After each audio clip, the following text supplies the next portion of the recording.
I am finally caught up in Black Clover, and I have reached this panel right here. I just finished it on stream. If you want to follow it, I'll put the thing right up here.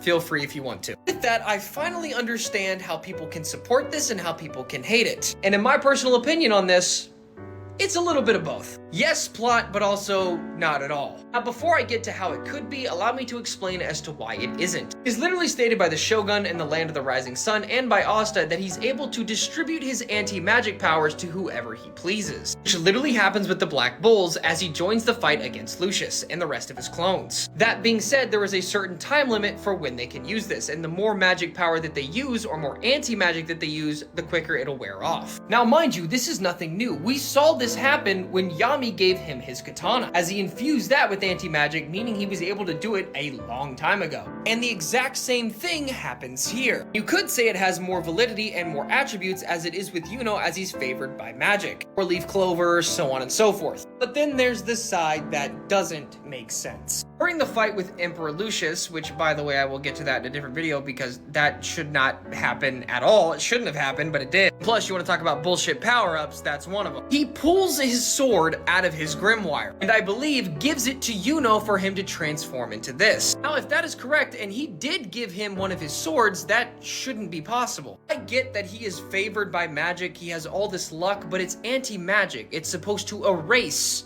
the kind of magic. And depending on how this next chapter goes and how he's able to use it, if it follows exactly what happened with the Black Bulls and what's been explained, that could be determined on whether or not it's plot. Because you can't just use anti-magic like it's nothing. You've never once done this before. This is not magic that you can just be lucky with. Again, you can use it like how it was with the Black Bulls, but the more you use it, the less time you have to use it. Unless they completely switch it up and say, oh, because it's Yuno, and again, he's lucky with magic, that may not be the case. Which, that's bullshit. That really is. And to be able to control it, depending, like that, I don't agree with that. I think just based off of how it looks like it's fusing with his other magic to make it work. It just makes it question whether or not it's actually valid. Then again, you could argue against it as it hasn't even been used yet. So again, it could still follow the attributes of what has been shown with the Black Bulls. So yes, it doesn't make sense, but also no, it does make sense. I wouldn't call it fully plot if I'm being honest. It makes sense to a certain extent, and that's just what I got from it. But we won't know for sure until next chapter, whenever the hell that is.